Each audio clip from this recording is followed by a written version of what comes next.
అయిన చలో సచివాలయం ముట్టడిని విజయవంతం చేయాలని ఎస్సీ ఎస్టీ వర్గీకరణ వ్యతిరేక పోరాట సమితి జాతీయ చైర్మన్ సుప్రీంకోర్టు న్యాయవాది వడ్లమూరి కృష్ణ స్వరూప్ పిలుపునిచ్చారు.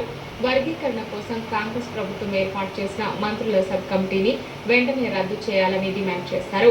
30న చేపట్టే ఆందోళనకు అంబేద్కర్ వాదులు ప్రజలు పెద్ద సంఖ్యలో హాజరై జయప్రదం చేయాలని మీడియా సమావేశంలో కోరారు.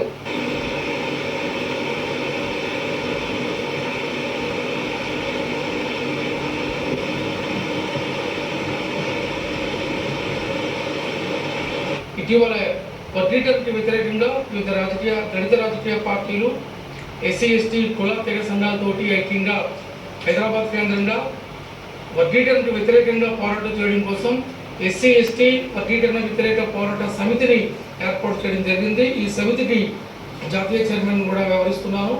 అయితే రాజ్యాంగానికి వ్యతిరేకంగా సుప్రీంకోర్టు ఆగస్టు 1వ తారీఖున ఇచ్చిన ఈ వర్గీకరణ మరియు ట్రిబుల్ఏకి సంబంధించిన ఈ తీర్పుకి వ్యతిరేకంగా దేశవ్యాప్తంగా పెద్ద ఎత్తున ఉద్యమం పోరాటం ఆందోళన జరుగుతున్నాయి.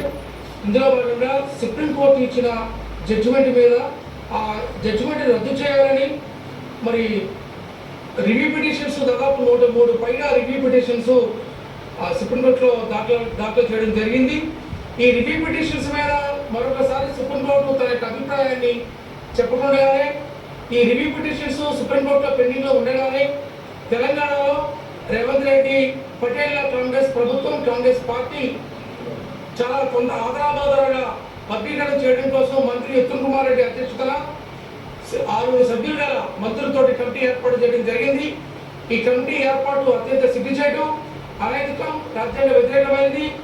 రేపు 30వ తారీఖుని పెద్ద ఎత్తున కాంగ్రెస్ ప్రభుత్వం యొక్క దుశ్చర్యలకు వ్యతిరేకంగా నిరసన తెలియజేయడానికి వేలాదిగా తరలి రావాలని తెలంగాణలో 33 జిల్లాల నుంచి కూడా పెద్ద ఎత్తున నిరసన నిర్వహణలో పాల్గొంటున్నారు.